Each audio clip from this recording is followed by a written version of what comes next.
How thirsty am I? How thirsty am I?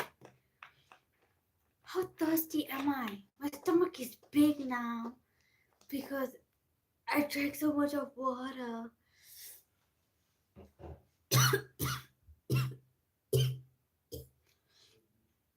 And it's cold. And it's cold.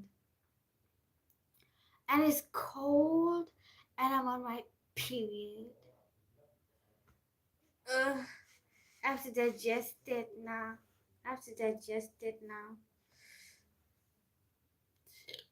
Excuse me. Let's do a split. Excuse me.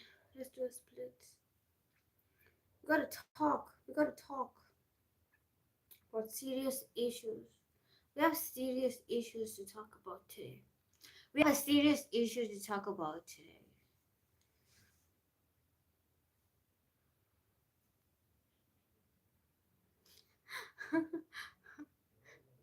Actually, it's been inside for like years and years. And it's because now I have a YouTube channel that I can talk about it outside of my own mind because nobody seems to care besides me. 10 years ago, I've been saying this, but nobody seemed to care. Nobody cared besides me. And I saw how this thing was going, and nobody listened to me because they were all too into corruption and fraud to even care about doing something about the problem that I was talking about all those years ago. Okay? So, what up? Thanks for the love. Hi. Thanks for the love. I appreciate it. So, I can't use my light because I'm using my phone to read this to you. So I can't use my light. But that's okay because you can still see me. Yeah, so you can still see me. I appreciate it. So this now, what I'm talking about here is something that has been heavy on me for the past 10 years, right? So it's been heavy on me, but nobody listened when I talked 10 years ago. Nobody saw the problem and how great of a problem this would balloon and mushroom into 10 years ago, right? And I saw the problem and I knew what was going to happen. But obviously, no one listens to a little girl. No one was going to find solutions for this problem. And nobody still found no solutions for this problem, right? And let me show, I want to read this article because I want to show you how out of touch South African corporate people are, even bankers, how out of touch they are with youth unemployment and how it's affecting young people, and why young people have such disdain for the private sector. We have such disdain for our elders, right? Because of this situation. And let me show you the level of ignorance and the level of out of touchness they are with young people's issues, right? Let me show you because what I want to take seriously is what we have to do for the youth, right? So I'm talking about youth unemployment here, and I'm talking about how corporate sector and the private sector are so out of touch with the issues of the youth, right? That's what I'm talking about right now. Hi. Welcome. Hi. All right. So the article that I'm reading from is from Daily Maverick. Okay, so it's a newspaper. And the article is titled Unemployment, Poverty and Inequality. Stuart Pennington on 16 June 2025 published this article. So the dude's name is Stuart Pennington. So Pennington says, Capitec is a major bank in South Africa, right? So Stuart is saying here, Capitec's CEO argues that SA's jobless rate is as low as 10% and not 32.9% as stated by Stats SA. So the CEO of Capitec is saying that Stats SA, Statistics South Africa, is wrong. Okay. That's basically what he's saying. So Stuart Pennington agrees with Capitec CEO. He says he's right. Capitec CEO is right. And the numbers are equally as wrong regarding poverty and inequality. Okay. Capitec CEO Gerrit Fourie argues SA's jobless rate is as low as 10%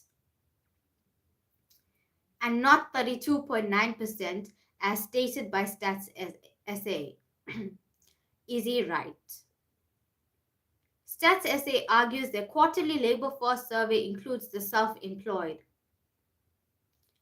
Peter Bruce warns that you ignore the gut of Fourie at your peril. With 24 million customers, he knows a lot more than Stats SA does. Capitec CEO, right? Okay. Clearly, a few have read the work of G.G. Alcock, Carcinomics Revolution, who has made a career out of studying informal entrepreneurial endeavor across townships of SA. His findings are that real as opposed to official unemployment. And he says that unemployment does not exceed 12%. So basically,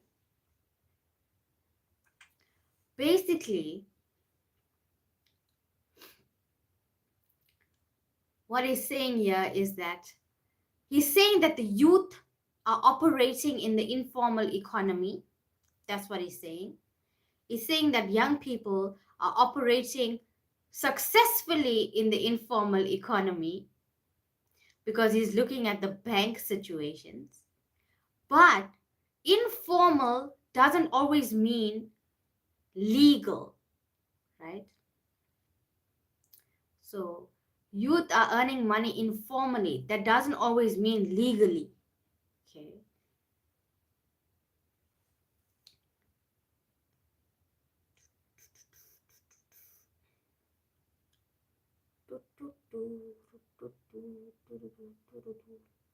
Sorry. Apologies. So Stuart Pennington goes on to say, there is a rebuttal for this, which I'll read after this, but I want to give you my own rebuttal first.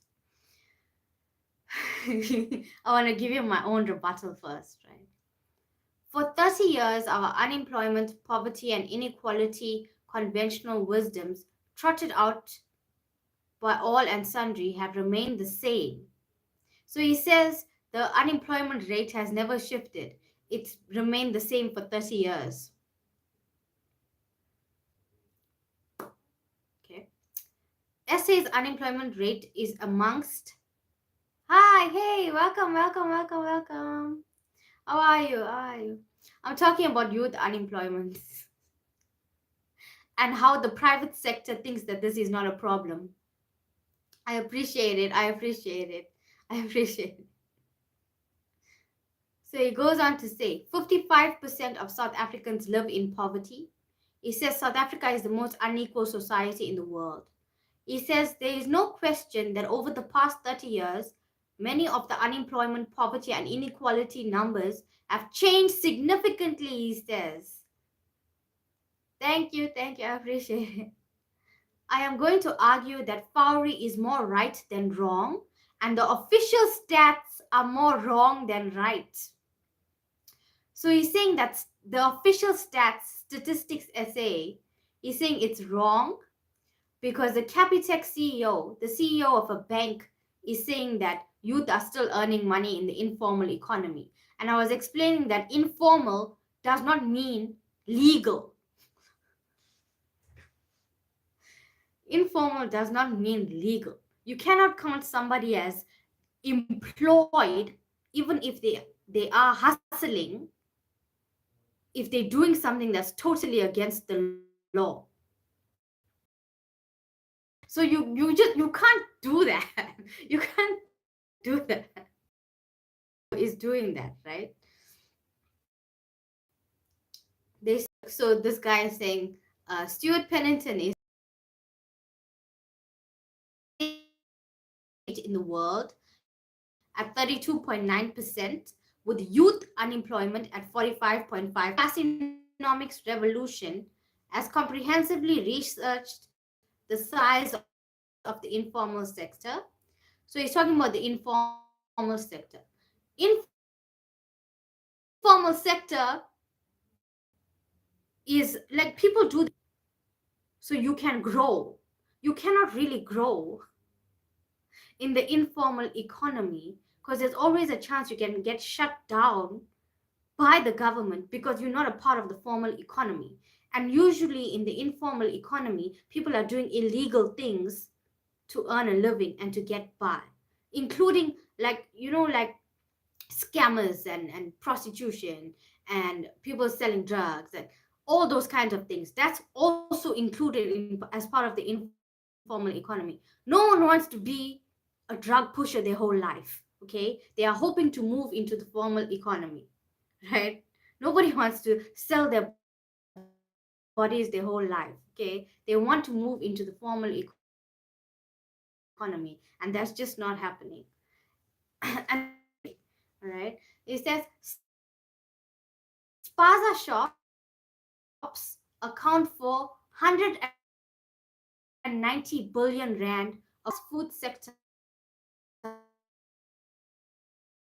accounts for 90 billion rand across 50,000 outlets. There is no standard of quality because spaza shops are not a part of the formal economy, which means they're informal, which means that the food that they're selling you or the products they're selling you are not real. That's why I was complaining about fake cheese the other day. Like people are selling fake cheese because they can't do it in the informal economy because there's no rules, laws, or regulations that you keeping up with. There's no standards basically. Be cool now. Never heard you say anything about news. Slow down.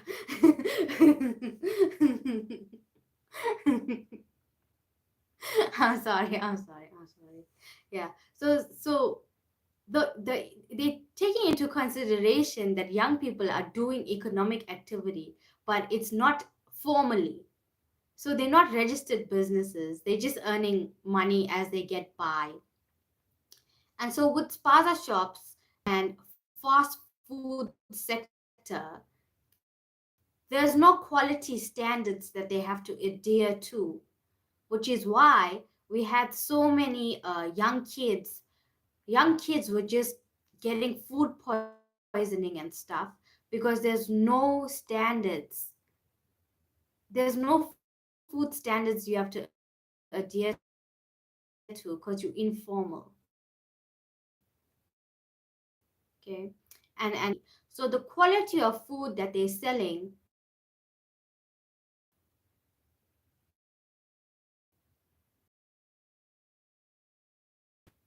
accountable because of the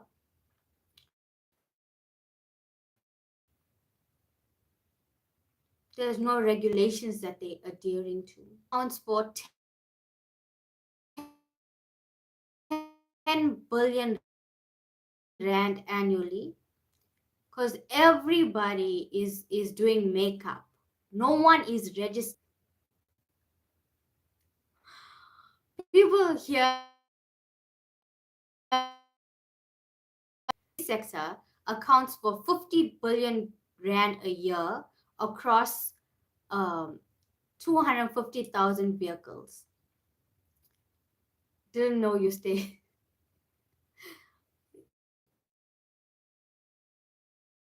Everywhere is like that here. Everywhere is like that here.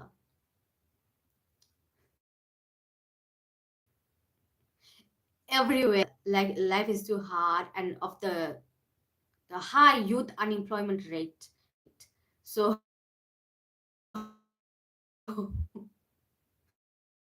Everywhere is like that.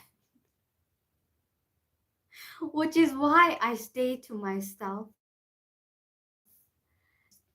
Because I can't do it. It says the taxi sector accounts for 50 billion rand a year across 250,000 vehicles. The taxi sector and the transport industry, there is continuous murders, right? There is violence and murders. So if a young person wants to start operating a taxi, you have to be mindful that people are going to target you and murder you because you're operating in their sector, in their section. You're operating in their area. So there's a high violence rate here, especially in the transport industry and the taxi industry, right? Taxi industry in KZN, it's not safe, right? So it's cool where I'm living. That's so kind. That is so kind. That is so kind. It goes on to say the multi-sector is worth around 18 billion rand per year. I don't know what multi-sector means. Savings stock files are worth 44 billion rand a year. The backroom rental sector in the townships is worth 20 billion rand annually. The spaza shop rental economy is around 25 billion rand per year. He says there are a multitude of other businesses in these sectors, including kasi building, renovations, gates, burglar guards, chrome gutters. Services such as plumbing, electricians, catering and event suppliers tent, toilet and chair hire. Alcohol, like taverns and shebeens. This is also a dangerous one because I think it was last year. Last year, about 30 young people died in a tavern because of poisoned alcohol. It says people have cultural businesses like Muti. Muti. You know what Muti is? It's putting the roots. It's putting the roots on people. It's considering it a business, right? Putting roots on people.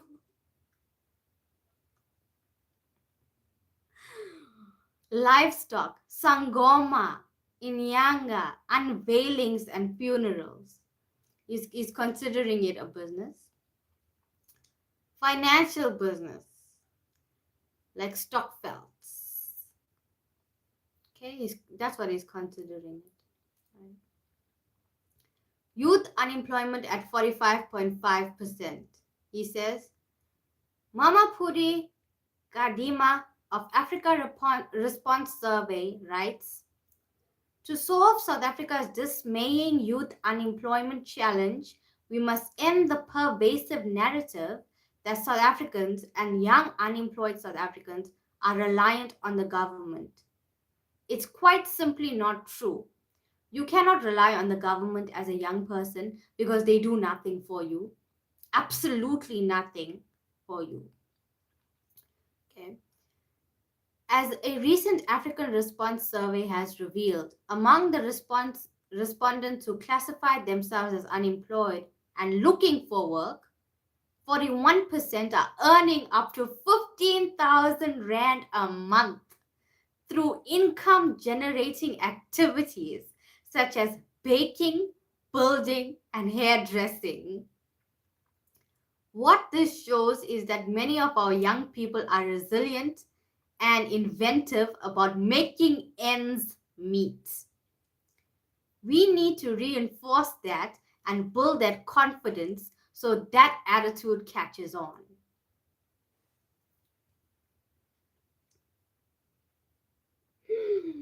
So she's saying hustlers are earning 15,000 rand a month. Anyone who is baking, building, and hairdressing knows that you will not make the same amount every month. People are doing these activities, as she said, to make ends meet. You cannot live a comfortable life when you're doing this kind of thing. A lot of people who are hustling have advanced degrees. So it's not their preferred choice of job. They're doing it, as she said, to make ends meet. Where is your quality of life? Your quality of life is zero because you're spending all your time trying to hairdress, bake, and build to get money, to survive, right? She says they are inventive about making ends meet. It's because the government does not support the youth at all, right? There's no way of these people to expand their businesses because they are locked out of the formal economy. Okay? And the registration process is too demanding for you to do this by yourself. You need specialists who can register you and teach you about tax, teach you about business growth and all that kind of thing, right? So it says, the EY Global Shadow Economy report confirms ours is at 26%, amongst the highest globally. Based on these numbers alone, it would seem that the informal sector could be approaching 1 trillion rand, 25% of GDP per annum, where approximately 8 million people are involved in income generating activities. 8 million people. That's just 8 million people. What about the other millions of people that are qualified and have no opportunity to hustle like this? Remember, this is hustling. You're not getting the same money every month. 1 month you'll earn 2,000 rand. The next month you might earn 8,000 rand. But you're not getting a consistent 15,000 rand a month. You're not. 15,000 rand is a lot of money here to earn per month. And it's difficult to do that alone. Even if you work, you bake day in and day out for an entire month, you still might not get to that 15,000 rand a month. So he says, Stuart Pennington now, he goes on. This is how out of touch people are. And I think the fact that he is an older white gentleman also plays a role because he's not in the gutters with us. He's not in the gutters with us. So he says, reality check. If these numbers are representative, real unemployment is somewhere between 10 and 15%. So they want us to be hustlers our entire lives. They want us to stay in the informal economy with no upward social mobility and no economic growth. Without teaching, like the people who have degrees, they have not been taught business or how to scale a business. They were just thrust into this thing to survive. So they don't know about business growth. They don't know how to make a business work. They don't know about scaling up. And they don't know how to get to the next economic stage of their lives. They stay in this thing here. They stay in the hustle phase. They stay in the hustle phase. And there are lots of problems with that because you could get sick and then you can't work, or something could happen and like it would drain all of your money and your motivation.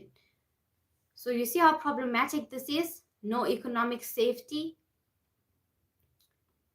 So he says, the conventional wisdom says 55% of South Africans live in poverty.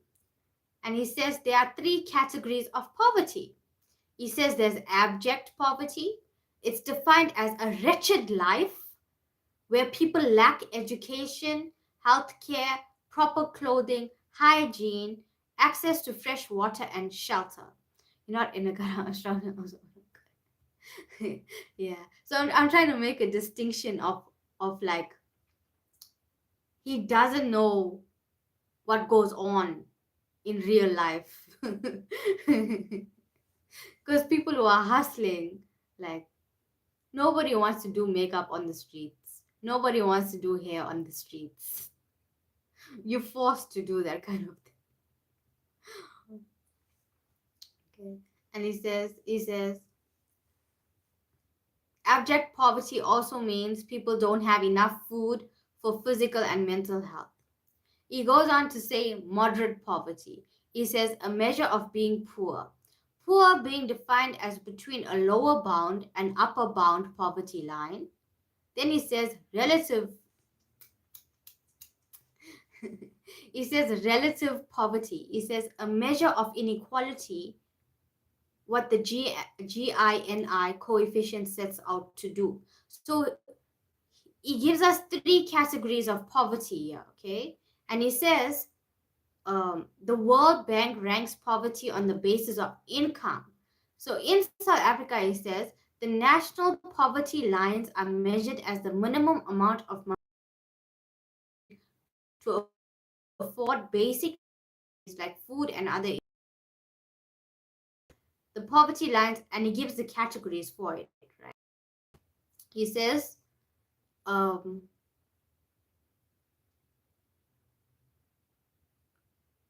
he says upper bound and lower bound poverty lines. So he says the upper bound poverty line is 6,500 Rand for a family of 4. Okay. So if that's the upper bound poverty line and a lot of people are in poverty, where did you get the figure of 15,000 Rand a month per individual youth that is hustling? He is a contradiction. He is a contradiction. In 2024, it was estimated that 13.2 million people in South Africa lived in extreme poverty. Additionally, approximately 55% of the South African population, or 30.3 million people, lived below the national upper bound poverty line, which means they are earning less than 6,500 Rand a month per family of 4. Okay. And he says these numbers do not include government transfers, subsidies, and the like. So let me tell you the type of grants people get, right? So child support is 530 Rand a month. 530 Rand a month for child support. You can buy 2 packs of Pampers for 530 Rand a month, okay? And that's it. Old age grants, 2,000 Rand. Buy groceries for that, okay? Disability, 2,000. Foster care, 1,000 Rand. Care dependency, 2,000 Rand. Grant in aid, 530 Rand a month. This is like, you can afford food maybe and nothing else, right? That's what it means. It means you can afford food but nothing else, right? And it says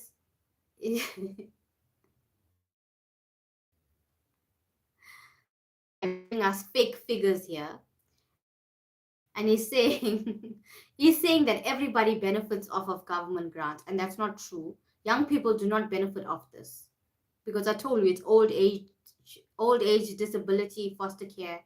If you have kids, maybe you'll benefit. How many kids you got? Zero, zero, zero, zero.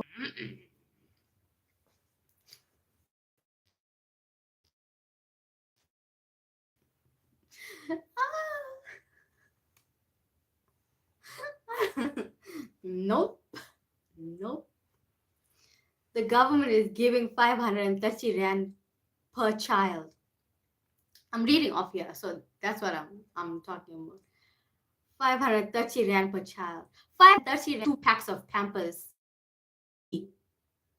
How will you buy food for the child? How will you, how will you buy food for the child?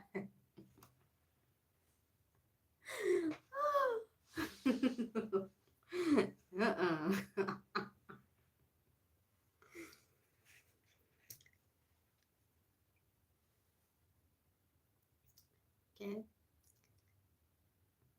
So he's trying to say here that people are taking advantage of the government, and that's not true. That's not true.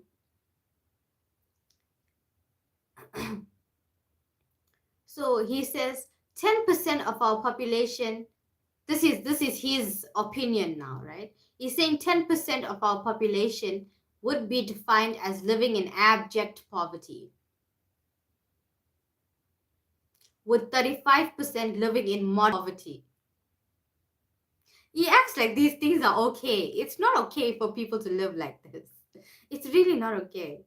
So he says conventional wisdom says that South Africa is the most unequal society in the world. So he says inequality is defined as measuring the extent to which the distribution of income or consumption among individuals or households within an economy deviates from a perfectly equal distribution. So he's giving Chacharak here. Chacharak. He says our inequality rates have not changed, and he's giving us a coefficient, right? So he's trying to argue that our income inequality is not amongst the worst in the world, when it absolutely is, right? So he's saying 8 million people are working.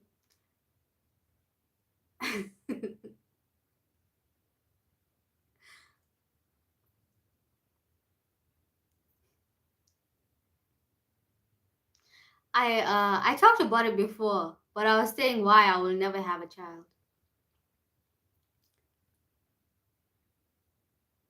I am a brilliant babysitter. Okay, I'm a babysitter. I love kids. I love playing. I love watching cartoons with them. I love feeding them, and I like doing all the fun things. But I'm not. But like responsibility, I don't like that. I'm just the support structure. I am the support structure. Okay. So it says 8 million people working in the informal sector, with 41% of unemployed youth hustling at 15,000 Rand a month. This guy is under the impression that young people are hustling at 15,000 Rand a month. Do you know how ridiculous this sounds? Do you know how ridiculous this sounds? Teachers, full-time employed teachers don't even earn that. Yet us, hustling youth, are earning 15,000 Rand a month.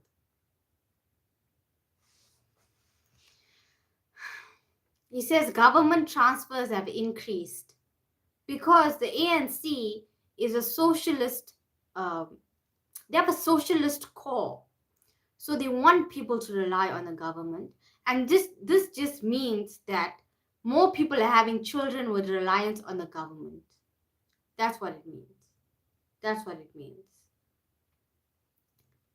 He says child support grants increased. Is that not a bad thing? More people are relying on the government. That's a bad thing. That means they're not economically active. They're not economically active. Why are you celebrating that? Why are you celebrating that? He says there are 15,500 formal housing structures, 90% that have access to electricity and water, with 4 people to each household. That accounts for 61 million people with permanent shelter. Our grandchildren 20 through 8. That's so cool. That is cool. Damn, you have a legacy. You have a legacy. That's so nice. You know, like young people, we don't have it. We don't have a chance. We don't have a chance. We don't have a chance. That is so cool. That is so cool. So he says a family of 2 kids, 2 guardians, and a gogo would access approximately 8,000 Rand in government transfers. Why is there such a heavy push for people to rely on the government? Young people do not benefit from the government like this.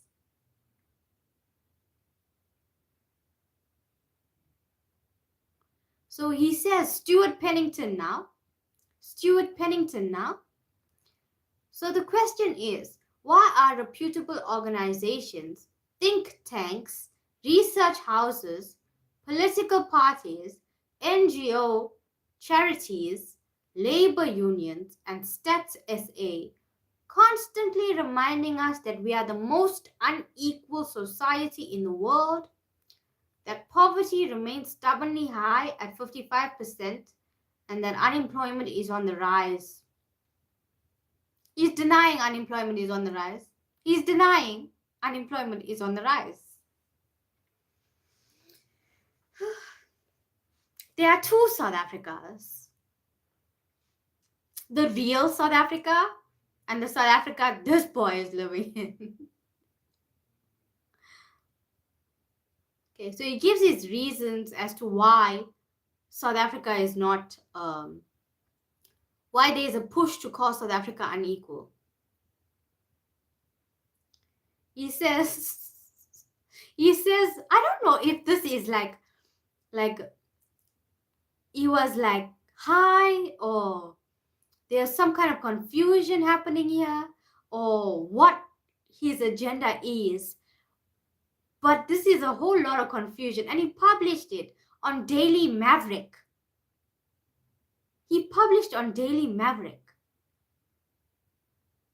So I don't understand what happened to him. And he says, I'm not for 1 minute suggesting that unemployment, poverty, and inequality are not fundamental challenges bedeviling transformation and hampering redress in South Africa. But your entire article, he said that, right?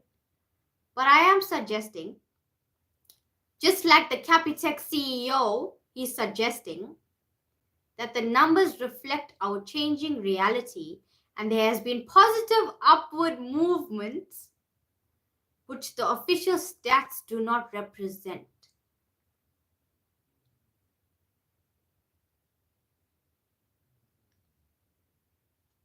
And he says we need more people like the Capitec CEO. Why is he kissing his ass? Why is he kissing the Capitec CEO ass? We need more people like the Capitec CEO and him to call out the numbers and to shout louder and change our current conventional wisdom madness.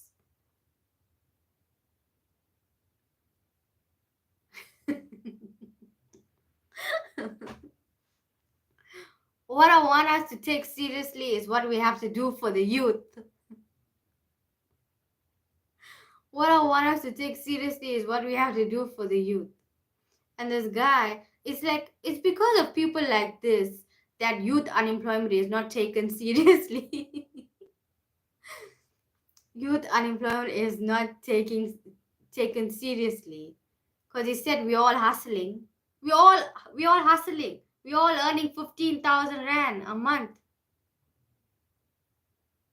If we was earning 15,000 Rand a month, we'll buy Capitec.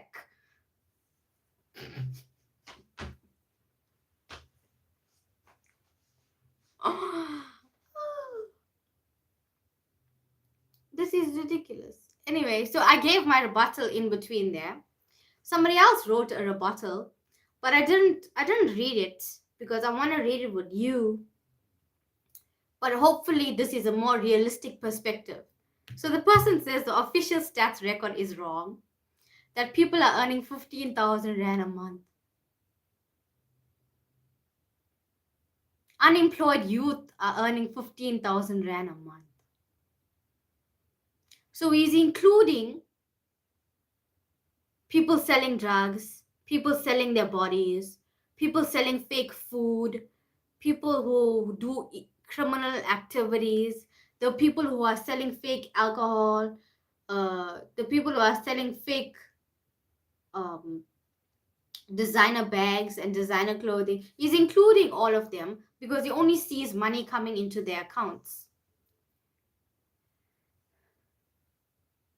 There are no standards. That's why like so many people are just dying from these things.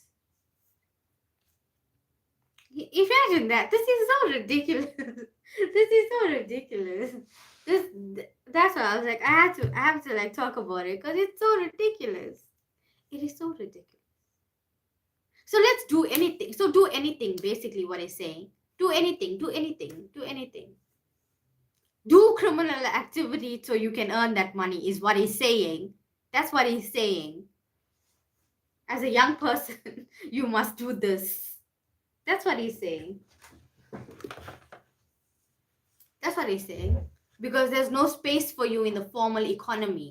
So we push you in the informal economy and you stay there.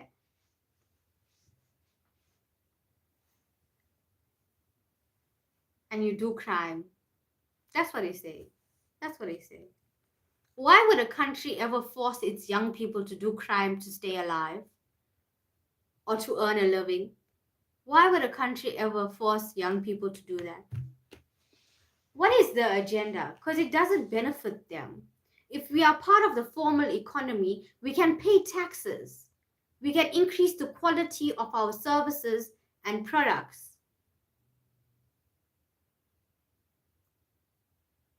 And we can employ people formally and they can get benefits in the formal economy.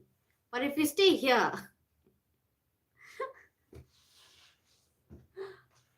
just legalize crime. Legalize crime. I'm old, but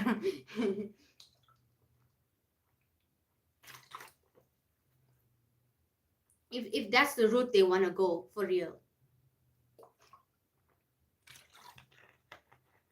If that's the route they want to go, for real.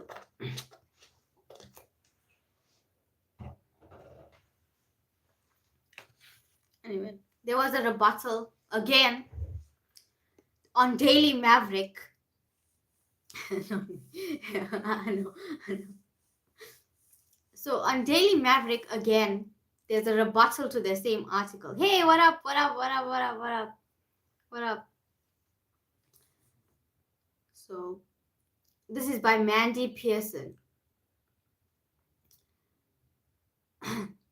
So she says, when poverty and inequality are denied, communities like this become invisible again.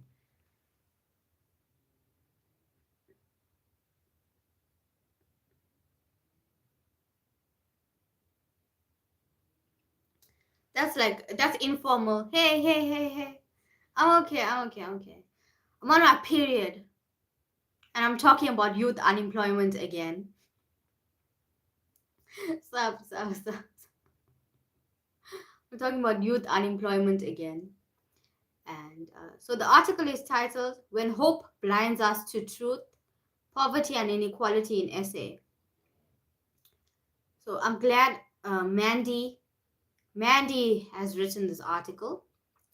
Mandy Pearson. She says, there is a profound danger of presenting guesstimates as fact.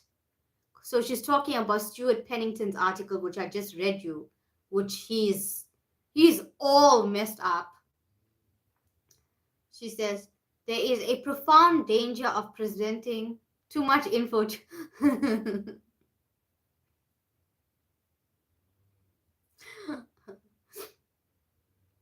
It's a serious issue.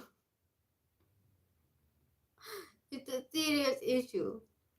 She says, there is a profound danger of presenting guesstimates as a fact. Misinformation is disrespectful to the materially poor and creates an illusion that makes true redress even harder to pursue. She says, this article is a direct response. Mandy Pearson got balls. She got balls. She's saying, this article is a direct response to an op-ed written by Stuart Pennington. Unemployment, Poverty and Inequality, where he gave us the guesstimated fact. He is from his mind, with his best friend CEO, a Capitec CEO, whose ass he's kissing.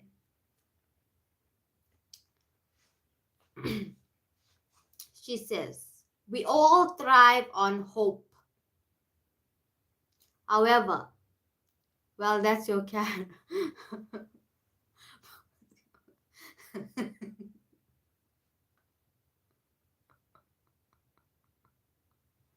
She got ball.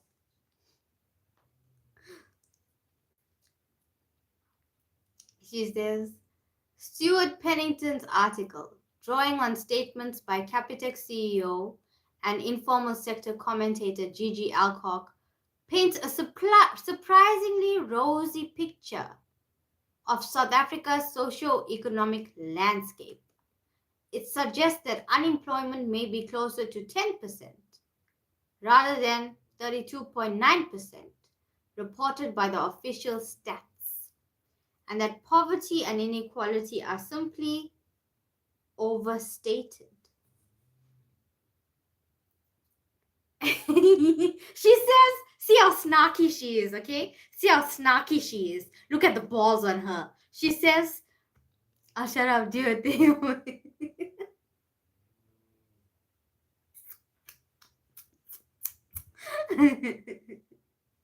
I'm fighting for something real. Yeah. I'm fighting for young people. Look at how snarky she is. She says, wouldn't it be wonderful if that were true? She says she is someone that is trained in economics, who has walked with communities at the sharp edge of deprivation for 2 decades. She says, I long for those numbers to reflect reality. However, I also recognize the profound danger of presenting guesstimates as fact. She says, especially when spoken by respected voices and published on reputable platforms. Told you. I told you it's a problem. Told you it's a problem. She says, words shape belief. Statistics shape policy. When distorted, they not only mislead our understanding, but also our collective response. She quotes him, right? She quotes him. This is the balls she has. She quotes him. She says 41% of unemployed youth earn 15,000 Rand a month. Question mark. She says not true. Not even close. That's my girl, dog. That's my girl. She says, in this article, Pennington included in his summary that there are 41% of unemployed youth hustling at 15,000 Rand a month. She says, I fail to see how he jumped to this conclusion. From the earlier quoting of the African Response Survey that 41% are hustling to make 15,000 Rand a month through income generating activities, up to suggest that 15,000 Rand is the upper limit rather than the average. Moreover, the sample size in the African Response Survey was just 603 unemployed young people, half of whom live in Gauteng. Gauteng is South Africa's wealthiest province. She says 74% are female and 37% live in the township. That means these are urban dwellers and corporate baddies that they were sampling.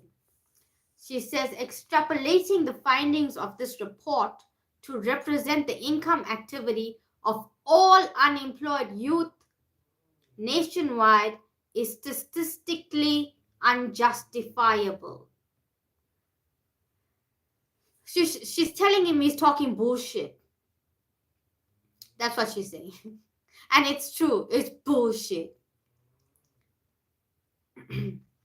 So she says, informal economy is 26% of GDP. She says no. And that's not what the EY shadow economy report says. So he misquoted the report.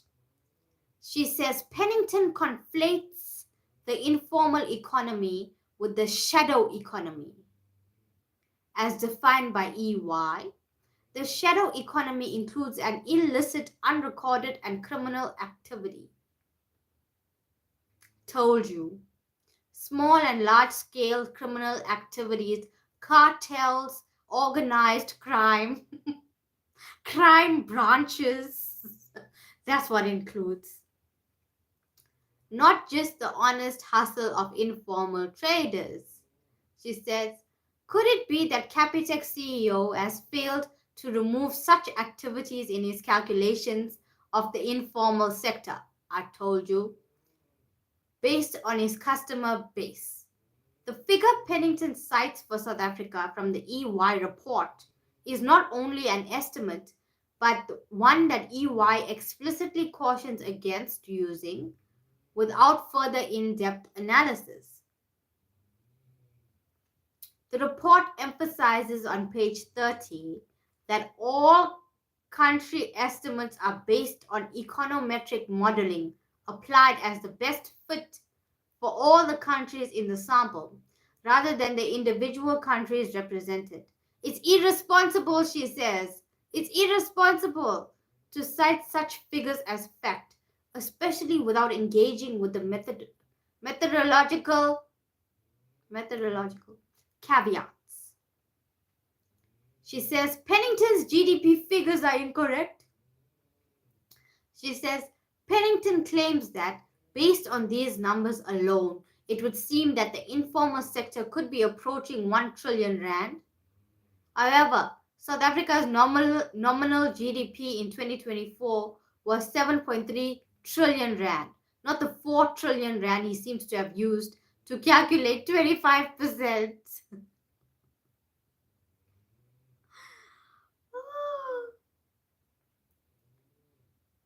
Pennington claims that G.G. Alcock has comprehensively researched the size of the informal sector. Alcock's books, Carcinomics and Carcinomic Revolution, contain inspiring stories and helpful observations.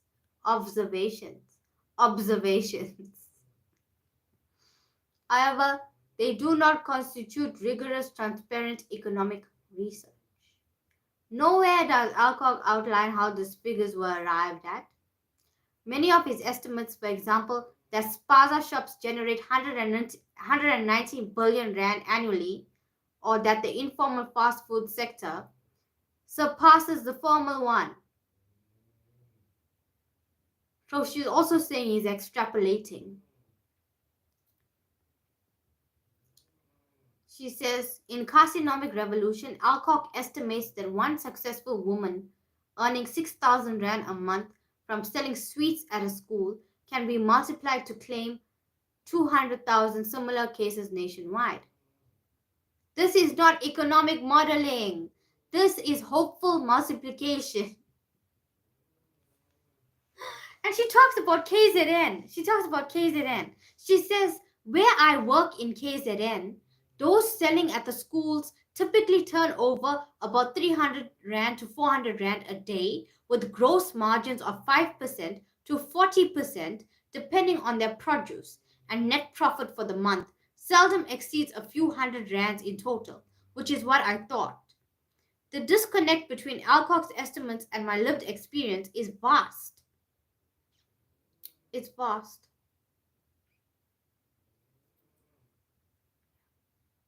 Yeah. Yep. So she talks about the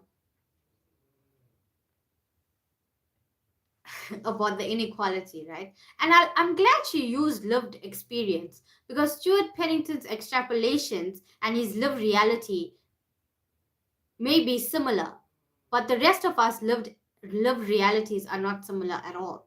So she says, inequality is not invisible, it's just unequally seen. She says, living between two starkly contrasting communities, I am constantly confronted by the deep inequality that defines our nation. A divide largely hidden from most South Africans by the spatial legacy of apartheid. She says, when I shared the claims in Pennington's article with a wise community leader, she burst out laughing, just like I did, and she asked, where do they get these numbers from? We both agreed if we had to estimate unemployment in her community, it would be close to 85%, she says. 85% youth unemployment, and unemployment in general. 85%. While many of the unemployed are hustling in some form, very few earn anything near the minimum wage, which is realistic, right? My strong response to Pennington's article is not to dismiss hope, but to ground it. I believe deeply in the potential that lies dormant in our communities. At the Restory Foundation, we've witnessed genuine shifts in dignity and agency through our work, right? So she's talking about the work she does in communities, which is awesome, which is amazing. But she says the path is long. Years of trauma and societal messaging that the materially poor are less than have dimmed the flame of self-belief. Ironically, even well-meaning social grants can sometimes reinforce that message. The informal sector must be part of the solution, but we cannot build transformation on myth.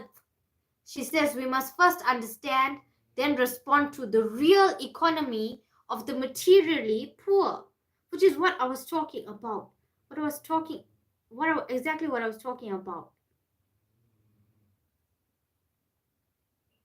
They want you to just get by, and there's no formal employment at all. Whew. We are like locked out. We are locked out of the economy. We are locked out of the formal economy severely. So she interrogates the data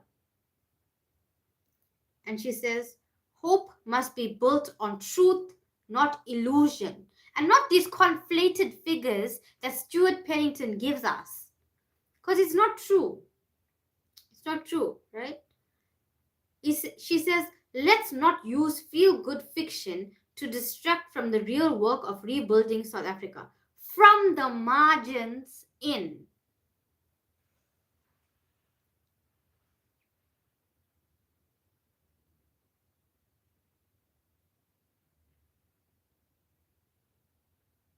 See what I'm talking about? So, the fictional story here, it's a fictional story that he was saying all along. You can't truly believe that unemployed youth are earning 15,000 rand a month. You can't seriously believe that. How does a person believe that knowing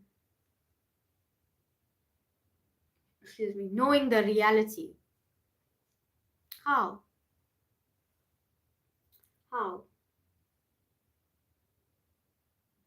Funny. People are funny. And this person published in a reputable article.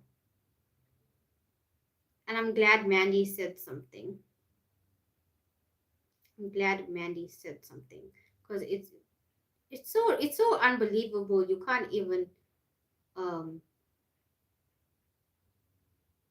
it's like weird. It's like you have to be seriously in delusion,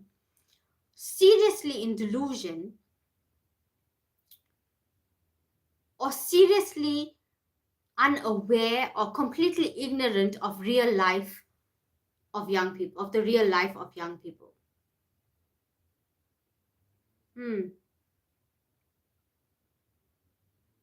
Or maybe it's both. Maybe it's all things.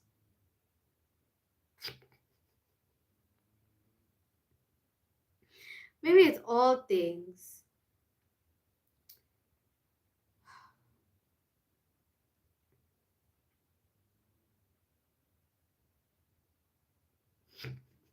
Do you see how disgusting the situation is? And you see the fact that people are ignorant about young people's issues. People are excessively ignorant about young people's issues. Do you see that?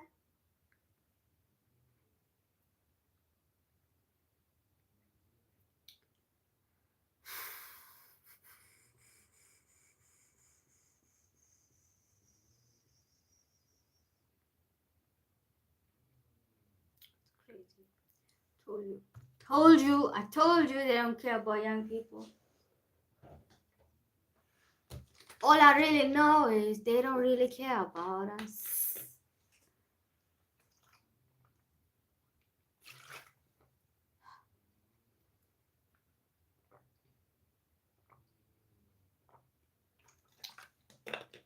She called it a work of fiction. And it's true. It's true. It really does seem like a work of fiction. So it's true.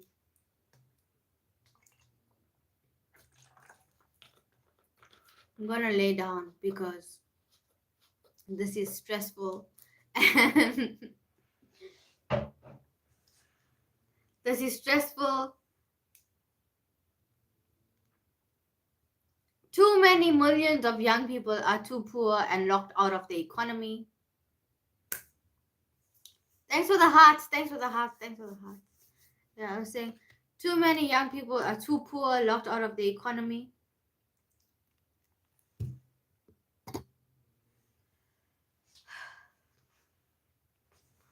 And nobody has solutions. Nobody has solutions. The fact that he is so proud that close to 20 million people are on government grants. Government grants, you can't support yourself, right? Excuse me. Maybe you can buy food and that's it. Government grants, you cannot support yourself. And he's proud that people are on government grants. There's no remedy here. There's like nobody is giving solutions.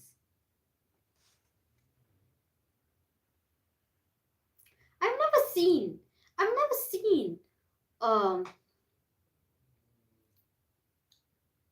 people who are so against the youth like this. I've never seen countries that are so antagonistic and hostile towards the growth of young people.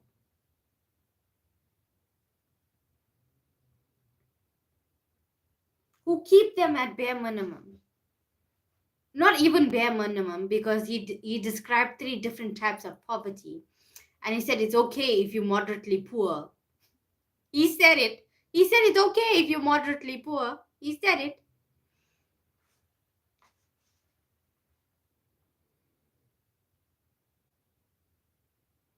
Why is it so hostile and antagonistic? Would it not be more beneficial for us young people to get all of the assistance we need to be economically active and be economically viable, join the formal economy and pay taxes? Is that not beneficial? Because people who are operating in the informal economy do not pay taxes, and at the same time they don't earn enough and they don't have the knowledge to scale up their businesses to become taxable. So shouldn't you be investing like that so people can pay taxes so it benefits you as the government? So you can steal more. Is it not in your best interest to do that? Instead of like social grants, they are squeezing the middle class. We don't have a lot of middle class in South Africa. They are squeezing the middle class.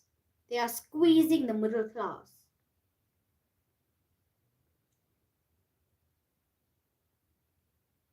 And do you know how many people are losing their jobs?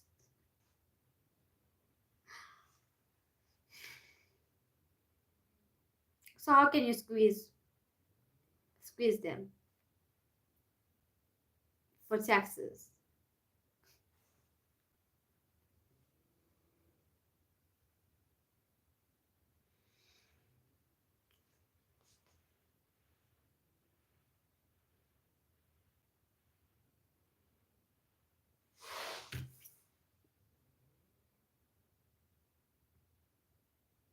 We might have an Arab Spring situation.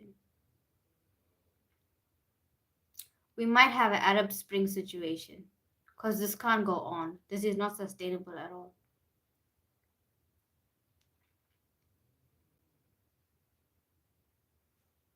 And we're a highly violent nation.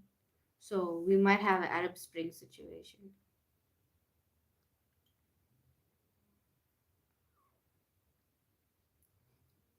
Don't say I didn't tell you.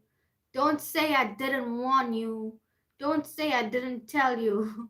Because I'm telling you right now. I'm telling you right now. And I understand, like from the job seeker's perspective, I understand. Like people have been searching for a job for 2 to 3 years and they've given up. And we have a category for them. We call it discouraged job seekers. They've just given up on finding a job because they could not do it, right? And do you know how it takes a toll on you mentally? Because mentally you think, oh, I'm not good enough for this job, or I'm just unworthy of having a job. That's how people internalize it. And it's very, very sad. It's very, very sad that people internalize this kind of thing. It's a situation. It is a situation. Um, and we might Arab Spring because no one can take it anymore. Young people cannot take it anymore. I'm telling you right now. They've given to self-destructive behaviors because of their anger and their frustration and disappointment. So everybody is on alcohol. Everybody is on lean. Everybody is on hard drugs. Girls are selling their bodies, and dudes too. They are becoming dealers. They are doing all kinds of criminal activity to get by. And it's not sustainable. It is not sustainable. So I'm telling you right now, we need solutions. We need solutions. And I always tend to focus on the individual. What's really bad is no jobs. You're right. Exactly. Imagine a person is searching for a job for 2 or 3 years and then they finally give up. We have a category for that. It's called discouraged job seekers. Because after 2 years, 3 years, 4 years, 5 years, 6 years, they are not finding jobs. They are not finding jobs. And people are highly qualified. They have higher degrees. They have like proper university degrees and no job.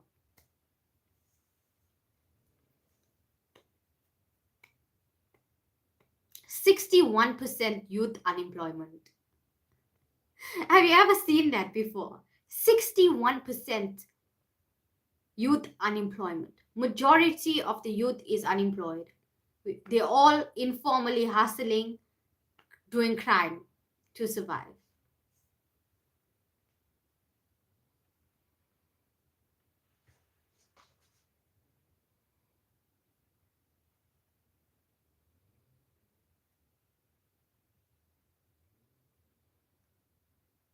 Imagine that. Imagine that.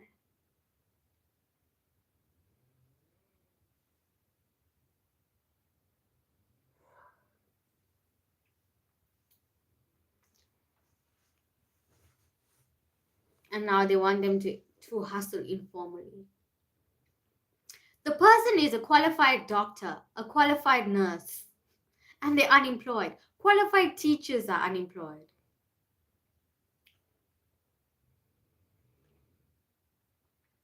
And nobody has solutions.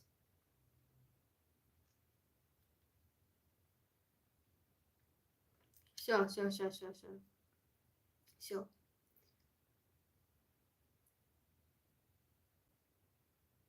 Nobody has solutions.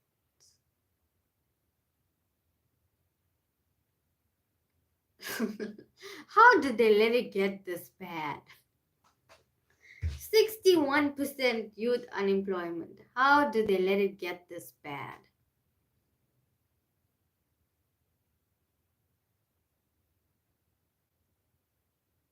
How?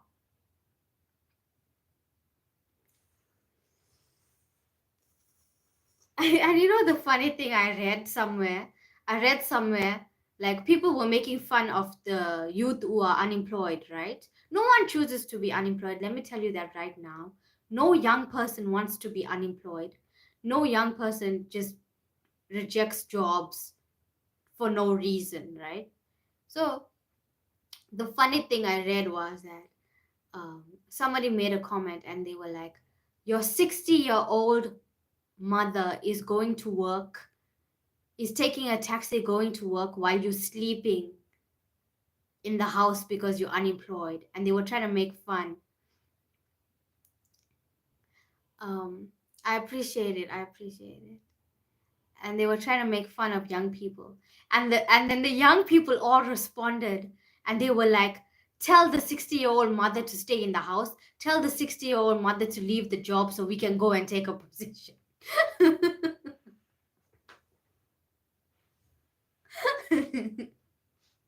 Because that's how bad it is. So it's getting to a point where parents and children are fighting over unemployment, basically. Parents and children are fighting over employment and fighting for resources, basically. Imagine that. Imagine that. I've never seen people so antagonistic to their youth. And I look at young people from other places and I see their innovations. I see how they are so supported by the government. I see that they get subsidies for things, that, you know, the government cares about pushing the youth forward and giving place for the youth and having them compete on a global scale and having them compete at a global level. And we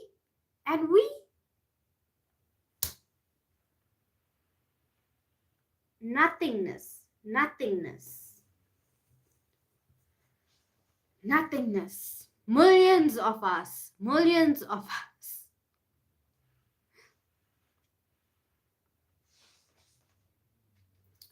Yeah, those young people be tripping. They need guidance. Yeah, it's because no one is looking out for them. Absolutely no one is looking out for them. They don't want to be unemployed. Yeah, yeah, yeah, yeah. Yeah. I am. They don't want to be unemployed.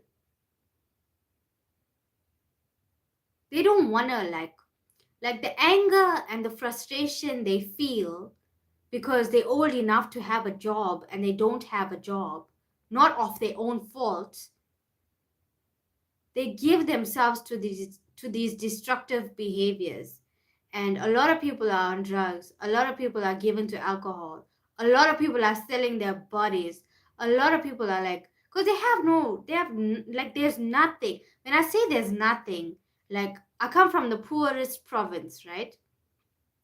I come from the poorest, most broken province. We have the highest HIV incidence rates. Okay, we have the highest of everything, highest violence, highest HIV incidence rate, highest murder rates, highest. It's not funny. I'm sorry. It's not funny. It's just so unbelievable. One of the highest unemployment rates of young people. Like, that's where I come from. And you see this all the time. And this is why I always say I stay to myself and I'm antisocial and stuff. Because you can't really, you know, everybody is on some shit. Um, it's our fault. Yeah. It's because people don't care about young people. People truly don't care about young people. Till we robbing, till we shooting, nobody cares about the youth. Till we do that, we laugh all the time in school. Because it's so unbelievable. It is unbelievable. And oh yeah, I was saying where I'm from. It's like there is no help for young people. What we don't know, like a lot of people. I'm saying we because I'm a part of the youth, but like we don't know how to hustle. We don't know what business is. We don't know how to operate in a formal economy. We don't know how to operate businesses. It's like we just don't know. So how do you expect the person to lift themselves out of poverty with no help?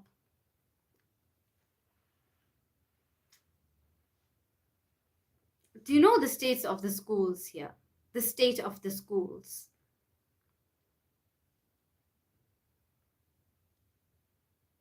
Nothing works. Nothing. The quality is so bad.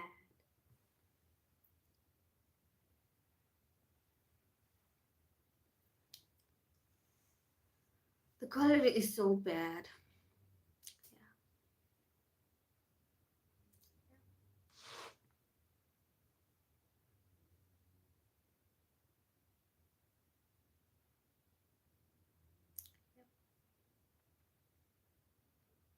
So I'm still waiting for the solutions from people who are wiser, people who are older, people who have more experience. I'm still waiting for solutions for youth unemployment. And the funny thing is, there's this dude who's an international businessman and he lives here in South Africa. And they asked him the question and he could not provide an answer for us.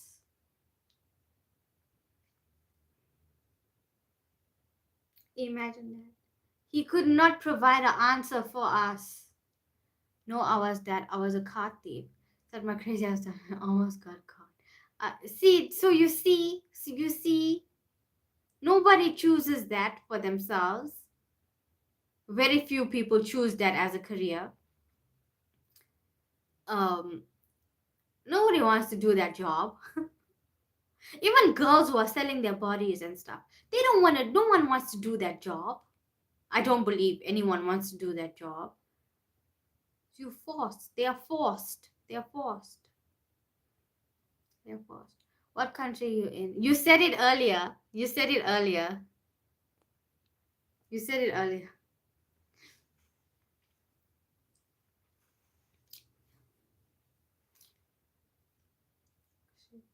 See? You had options. You had options. You didn't have to do that. You found another way. See? Here it's very difficult. Here it's very difficult. You don't have options.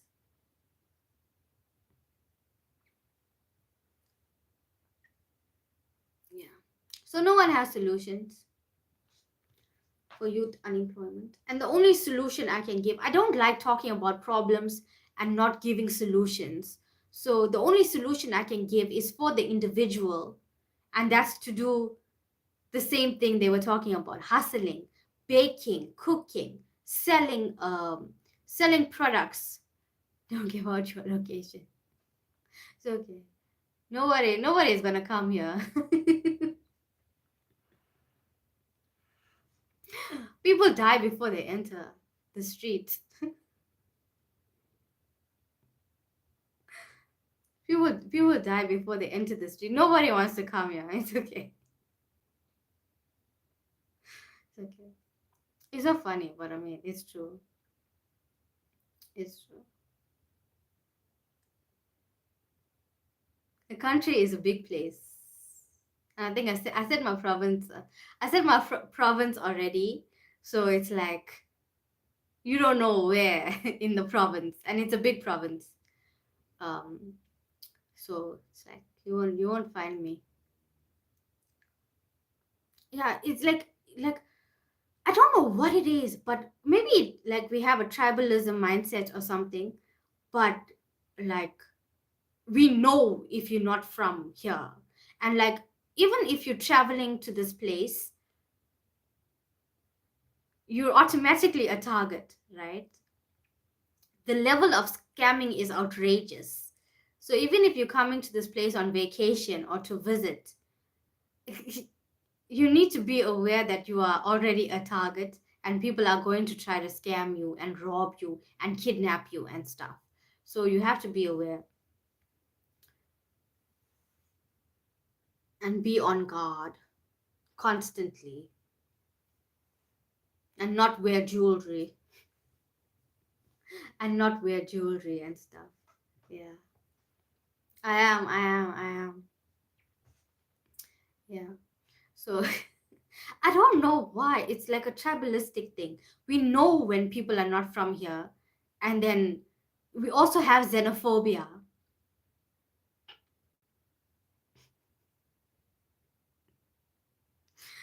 We also have xenophobia. So it's like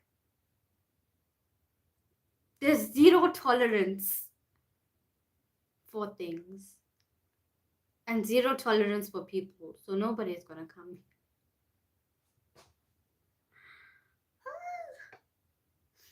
Yeah. But I thank God that I'm safe. I thank God that He keeps me in His safety. I thank God for His mercy. I thank God for the peace He creates within me and in my immediate environment, so I can come on YouTube and talk about our problems. I thank God so much, because it's like this was impossible before. I could not come on YouTube before. Life was too chaotic and disgusting, and I could not come on YouTube. But God created peace enough for me to come on YouTube and talk about our problems and tell you what's going on in my part of the world. The HIV incidence rate is out of control. Teen pregnancy is out of control.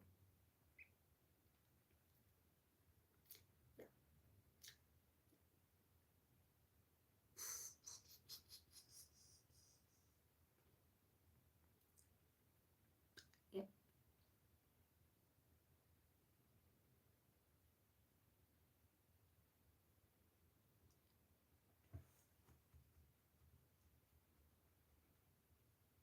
I appreciate it. I appreciate it. And to you too. And to you too. And to you too. I don't. I don't.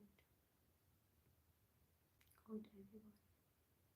Listen, I encourage everyone to get on prep and to get on and to stay with their treatments. You know, like we also have a high TB rate. So so what we've been finding is that people do not take their full course of TB medication. They take it for a few days, and as soon as they start feeling better, they stop it. So I like we have to keep encouraging people, like take a full dosage, take a full dosage until the end of the TB medication so you don't spread it. A part of an African tribe. No, I'm not. I'm not. I'm not. I'm not. I'm not.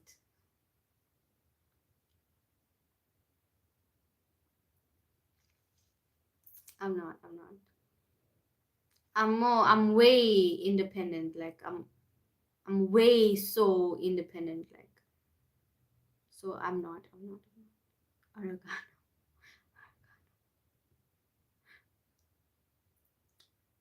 Yeah.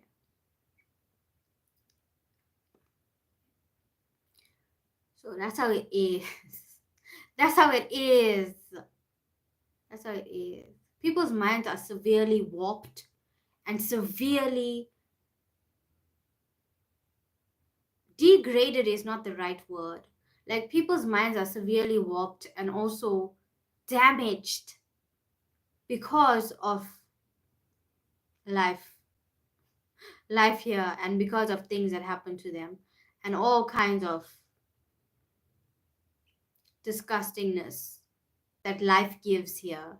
So it's very easy for them to slip into multiple things. So you don't only have one problem. You have the problem of poverty, but you also have the problem of societal dysfunction. You also have the problem of alcohol, drugs, HIV, TB. You also have the problem of xenophobia and violence. You also have the problem. Do you see how many problems you have?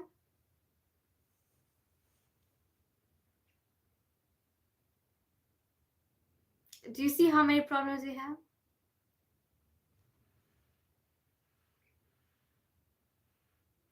It's layered.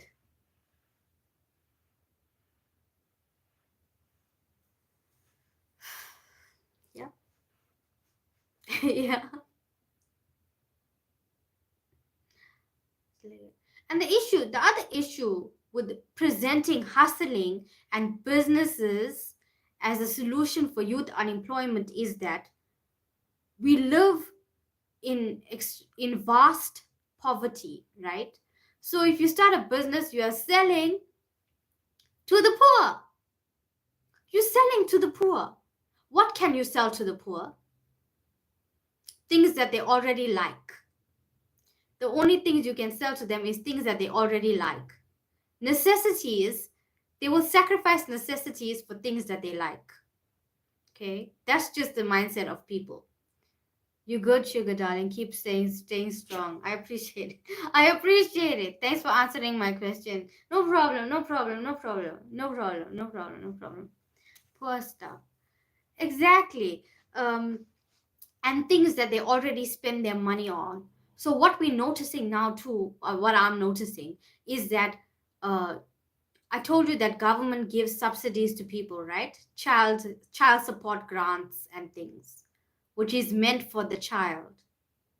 So on those days of the grant payout days, the alcohol companies are pushing their promotions and adverts so people can buy alcohol on those days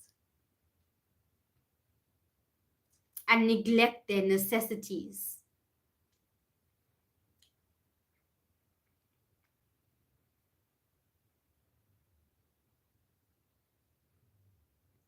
Do you see how difficult they make it for a person to think independently?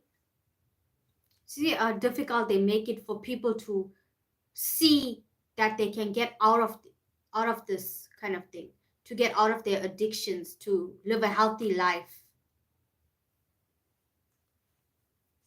Almost like every single area has multiple bottle stores, liquor stores, bottle stores, liquor stores, um, gambling locations. You need a change of environment. Like, and you know the funny thing is that like God completely separated me. Like God completely separated me.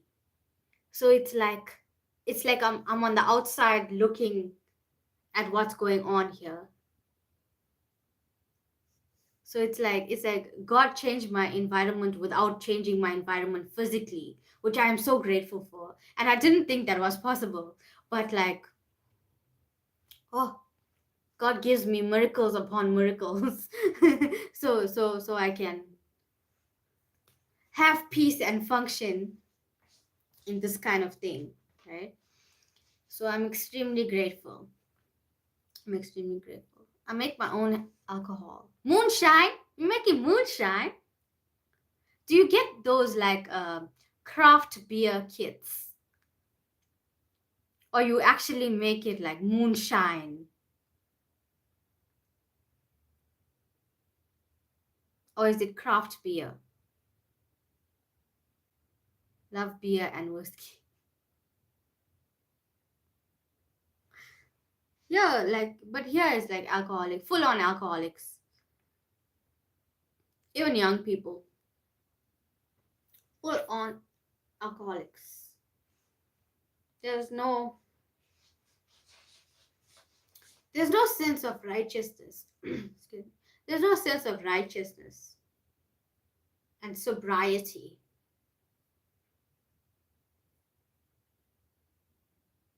Because it's too easy. You see, it's too easy. It's too easy to get alcohol. It's too easy to get drugs. It's too easy to get into gambling. It's too easy because it's constantly around you. It's too easy uh, to engage in fornication. It's too easy.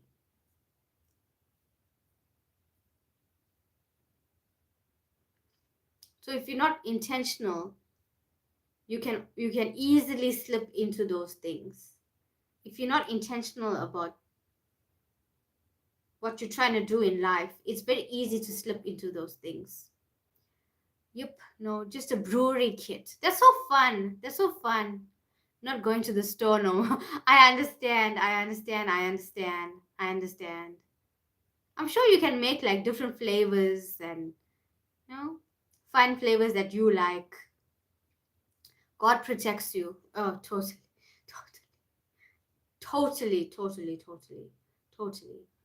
And then it's like people look at me weird because, like, you know, I don't engage in anything. People look at me weird, but then it's like, don't you want better for yourself? And a lot of young people have already lost hope, so they don't see better for themselves because they haven't seen anyone transcend their environment. And that's sad. Having no role models is really a bad thing. Having no role models is really a very bad thing. And we don't have that. We don't have that. We don't have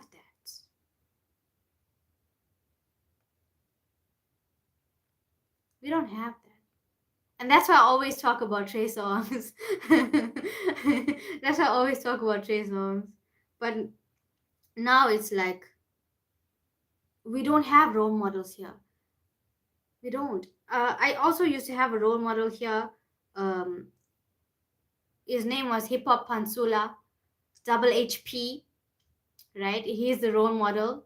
You have to look within yourself and talk to God. God is real. For sure. Absolutely. Like, I have to heavily rely on God. Because then I would not see the problems here. I would just go along with whatever nonsense behaviors, right? I would not see the problems. Yeah. So I did have a role model here, double HP. But you see, the problem here is when you have role models here, they commit suicide. So double HP, like, I really liked him. He was a hip hop artist in South Africa, and he was one of the first people to do hip hop here, right?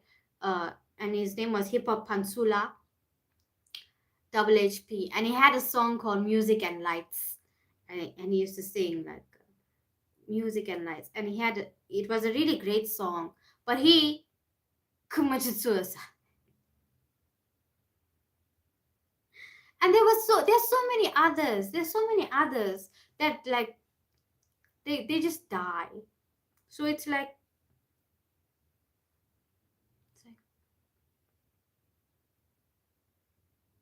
it really it really, like, imagine your role model and then it's like dead. Your role model and then it's like gone.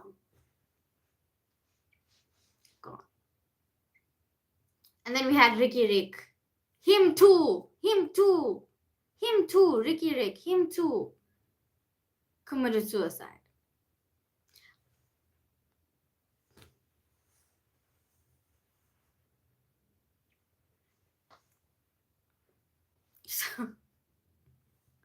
So I don't know what happens to them, but I think, you know, it's all of the factors, all of the things act against you constantly, and like they just fall. I hate to hear that RIP. Yeah, totally. So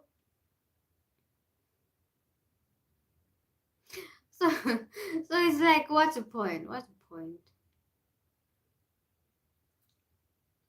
What's the point of looking for role models here? What's the point looking for role models here? And they just die.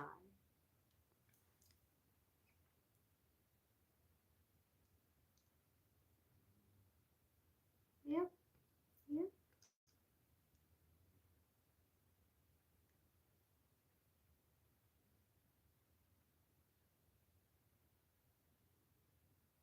So who are the youth supposed to look up to?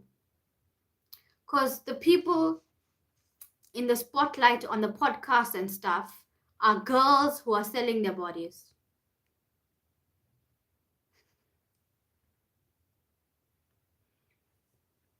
So who are young people supposed to look up to? The politicians are selling us and lying and lying, not looking out for us.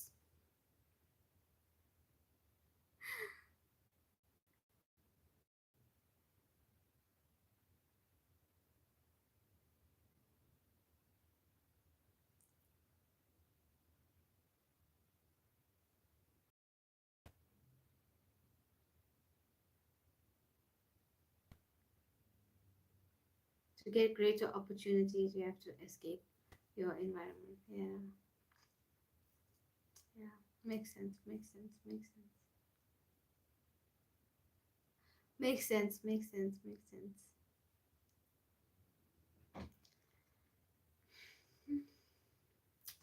That's what it is.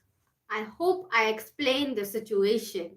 I hope I explained. Blessings to all. Please, no one do that. Please, no one do that. No one do that. No one do that. It is crazy. It's too many things. Too many things.